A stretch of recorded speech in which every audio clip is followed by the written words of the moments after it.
मी हे स्पष्ट करू इच्छितो की लाडकी बहीण योजना कधीही बंद होणार नाही। कारण आमच्या महायुती सरकारने लाडकी बहीण योजना सुरू केली केवळ आणि केवळ त्यांच्या जीवनामध्ये परिवर्तन यावं, त्यांचं जीवन सुखी समृद्धी आनंदी व्हावं आणि ते स्वतःच्या पायावर आमच्या लाडक्या बहिणी उभ्या राहाव्या यासाठी आम्ही निर्णय महायुती सरकारने घेतला। आणि आता ई-केवायसी आता विरोधक जे अफवा पसरवत आहेत, ई-केवायसीमुळे असं होईल तसं होईल, परंतु ई-केवायसीमुळे हे आधार कार्ड लिंक होईल आणि आपल्याला ही पद्धत जी आणखी सोपी होईल, सुलभ होईल आणि त्यांना पैसे मिळतात ते सुलभतेने त्यांच्या खात्यामध्ये जमा होतील, पारदर्शकता त्याच्यामध्ये येईल आणि त्याचबरोबर ज्या योजना इतरही योजना ज्या आहेत लाडक्या बहिणींसाठी त्या योजनांची देखील माहिती त्यांना मिळेल आणि त्यामुळे ई-केवायसीमुळे कुठलाही संभ्रम मनामध्ये कुणी ठेवू नये। ई-केवायसीमुळे आणखी सुलभता, आणखी पारदर्शकता आणि सुटसुटीतपणा येईल आणि लाडकी बहीण योजनेचे पैसे त्यांच्या खात्यामध्ये वेळेवर जमा होतील। आणि पुन्हा एकदा मी सांगतो, विरोधकांच्या अफवांवर कुणीही विश्वास ठेवू नये। जेव्हा आम्ही सुरू केलं योजना त्याही वेळेस विरोधकांनी याचा खूप अपप्रचार केला, परंतु लाडकी बहीण योजना कधीही बंद होणार नाही हे मी पुन्हा एकदा सांगतो। कारण मुख्यमंत्री माझी लाडकी बहीण योजना ही गेम चेंजर योजना ठरली आणि या महाराष्ट्रामध्ये जे लँडस्लाईड विक्ट्री जी मिळाली त्याच्यामध्ये लाडकी बहीण योजनेचं देखील सिंहाचा वाटा आहे। शेतकऱ्यांचा, सगळ्यांचा, सर्वसामान्य लोकांच्यामुळेच या महाराष्ट्रामध्ये विधानसभेमध्ये लँडस्लाईड विक्ट्री मिळाली। त्यामुळे ज्या योजना आम्ही सुरू केल्यात त्या कधीही बंद होणार नाही। ज्या योजनांची आम्ही घोषणा केली त्या देखील आम्ही टप्प्याटप्प्याने सुरू करणार। बिलकुल लाडक्या बहिणींनी घाबरण्याची, चिंता करण्याची आवश्यकता नाही। आम्ही सरकार म्हणून आणि त्यांचे लाडके भाऊ म्हणून आम्ही त्यांच्या लाडक्या बहिणींच्या पाठीशी खंबीरपणे उभे आहोत।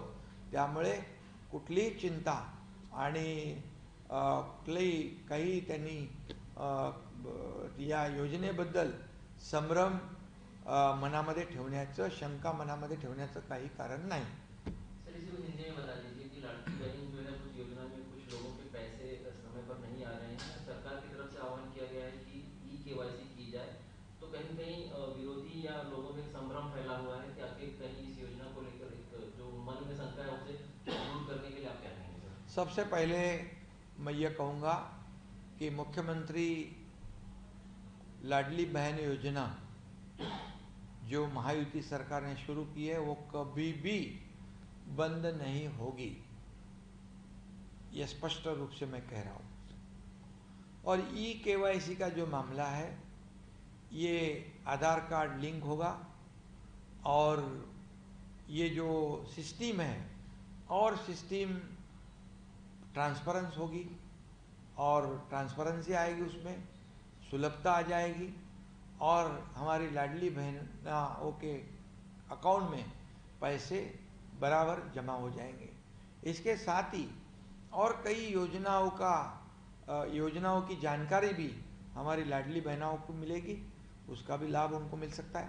और ये पूरी तरह ये लाडली बहना योजना जो हमने हमारी महायुति सरकार ने शुरू की है उसका मकसद ये था कि हमारी जो गरीब मध्यम वर्गीय तबकों की जो महिलाएं हैं उनके जीवन में बदलाव आ जाए, सुख समृद्धि आ जाए, आनंद आ जाए, उनका जीवन जो है वो उसमें परिवर्तन आ जाए।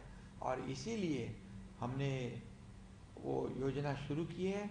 हमारी सरकार ने जो योजना शुरू की, ये योजना के बारे में विपक्ष ने कई आरोप लगाए थे, कई संभ्रम फैला लाडक्या बहिणींसाठी अतिशय आनंदाची बातमी आहे. एकनाथ शिंदे यांनी आपल्याला सगळं काही क्लिअर केलेलं आहे. ई-KYCमुळे कुठलीही लाडकी बहीण आता योजनेपासून लांब राहणार नाही. पण ई-KYC करताना भरपूर सारे प्रश्न मला आलेत, त्यातले मी काही प्रश्न उचलणार आहे. पहिला प्रश्न आहे, OTP येत नाही, अनएबल टू सेंड OTP असा मेसेज दिसतो आहे ज्यावेळेस तुम्ही आधार नंबर आणि कॅप्चा टाकताय आणि त्याच्यावरती सबमिट करताय, परंतु तुमच्या मोबाईलवरती OTPच येत नाही. मी तर ह्या निमित्तानं उपमुख्यमंत्री एकनाथ शिंदे यांना असं सांगू इच्छितो आहे की कृपया आपण ही जी वेबसाईट आहे ह्या वेबसाईटवरती थोडंसं लक्ष द्या. टेक्निकल टीम आहे त्यांना व्यवस्थित थोडंसं सांगा की कारण आमच्या ज्या लाडक्या बहिणी आहेत त्यांच्याकडे एवढा टाईम नाही आहे, कारण ही वेबसाईट जी आहे ती खूप लोड होत आहे, खूप लोडिंग येत आहे, खूप वेळा बंद पडत आहे, एरर येत आहे, त्यामुळं हा प्रॉब्लेम येत आहे. तर OTP येत नसेल तर टेन्शन घेऊ नका, काय करायचं सांगतो. दुसरा एक एरर येत आहे बघा, ज्यावेळेस तुम्ही आधार नंबर आणि कॅप्चा टाकताय त्यावेळेस तुम्हाला असा एक मेसेज येतो आहे की सदर आधार क्रमांक योजनेच्या पात्र यादीत समाविष्ट नाही. आता ह्याच्यात सरकारचा काही दोष नाही, ह्यात तुमचा आहे, कारण तुम्ही योजनेतून बाहेर पडलेला आहात, तुम्हाला पात्र यादीतून बाहेर काढलेलं आहे, कारण तुमचं उत्पन्न 2.5 लाखापेक्षा जास्त आहे किंवा ITR भरत आहात किंवा RTO कडून डेटा आलेला आहे. तर याच्यामध्ये त्यांचा काही प्रश्न नाही, हा तुमचा वैयक्तिक प्रश्न आहे. तर तुम्ही काय करू शकता, तर अर्ज पडताळणीसाठी पुनर्अर्ज पडताळणीसाठी अंगणवाडी जाऊ शकता किंवा महिला व बालविकासमध्ये जाऊ शकता. तिसरा सगळ्यात महत्त्वाचा प्रश्न आहे की ई-KYC ज्यावेळेस तुम्ही स्वतःची पूर्ण करता, OTP वगैरे टाकता, दुसऱ्यांदा तुम्हाला ई-KYC प्रक्रिया पूर्ण करण्यासाठी तुमच्या वडिलांची किंवा पतीची माहिती द्या असं येतं. तर बऱ्याचदा तुम्ही पतीची किंवा वडिलांची माहिती देता, परंतु त्यांना देखील OTP येत नाही. OTP न येण्याचं कारण आहे की सर्व्हरवरती लोड येणं, वेबसाईटवरती लोड येणं. तर ते कुठंतरी नीट हँडल झालं पाहिजे. सर ते लवकर सरकार याच्याकडे बघतील. परंतु एक मोठा प्रश्न आहे शिंदे साहेब, तो म्हणजे ज्यांना पती नाही आहेत किंवा ज्यांना आता वडील नाही आहेत त्यांनी काय करायचं, त्यांनी कोणाचा तिथं नंबर टाकायचा, याच्याकडे एक मोठा प्रश्न आहे. तर हा एक माझा डायरेक्ट प्रश्न सरकारला आहे. तर तुम्ही काय करताय, तुम्ही त्याच्यावर थोडंसं काहीतरी एक ऑप्शन द्या. आमच्या ज्या लाडक्या ताई आहेत, लाडक्या माता भगिनी आहेत, त्यांना काय करायचं, त्यांनी ज्यांचे पती नाही आहेत किंवा ज्यांचे कोणी वडील नाही आहेत, तर त्या स्वतः ऑथेंटिकेशन, स्वतः ई-KYC पुन्हा एकदा करू शकतात का, असा एक पुन्हा एक तिथं पर्याय तुम्ही द्यायला पाहिजेत असं मला वाटतं. कोणाकोणाला काय काय वाटतं तुम्ही कमेंट सेक्शनमध्ये कमेंट करा. आता कोणाला किती रुपये मिळणार, तर लक्षात घ्या, अर्ज पडताळणी जर झाली, जर तुमचं पात्र लाभार्थी यादीमध्ये नाव असेल आणि जर तुम्हाला जून, जुलै, ऑगस्टपासून हप्ते आले नसतील तर 3 महिन्याचे हप्ते मिळतील. जर तुम्ही अर्ज पडताळणीमध्ये बाद झाला असेल तर तुम्हाला मगासारखा मेसेज येईल की तुम्ही पात्र यादीतून बाहेर गेलेला आहात. जर तुम्हाला लक्षात ठेवा, पात्र लाभार्थीमध्ये असाल किंवा असाल आणि तुम्हाला 5 महिने झालं पैसेच नाही आले तर 5 महिन्याचे हप्ते तुम्हाला पडतील. तुम्ही तसा तिथं हे करू शकता की, परंतु लक्षात घ्या तुमचा फॉर्म पण आधी भरलेला पाहिजे, नाही तर तुम्ही फॉर्म आत्ता भरला आणि तुम्ही मागच्या महिन्याचे पैसे मागता असं नाही होणार. नवीन फॉर्म जर तुम्ही भरला असेल तर त्या महिन्यापासून सुरुवात होतील. मागच्या म्हणजे अगोदर पैसे भरले असतील, पैसे तुम्हाला पहिल्यांदा आलेत आणि नंतर आलेच नाहीत आणि मध्ये एकदमच आत्ता आलाय, तर ते मधले जे महिने आहेत त्यासाठी तुम्ही अर्ज करू शकताय. लक्षात घ्या, हे खूप महत्त्वाचे प्रश्न आहेत आणि हा व्हिडिओ आपल्याला काय करायचा आहे, जास्तीत जास्त लाडक्या बहिणीने शेअर करायचा आहे. पती नाहीत, वडील नाहीत, OTP कुणाचं येत नाही, हे सगळं महत्त्वाचं आणि वेबसाईट सारखी लोड होते, याच्यावरती सरकारने लक्ष द्यावं. भेटूया पुढच्या व्हिडिओमध्ये.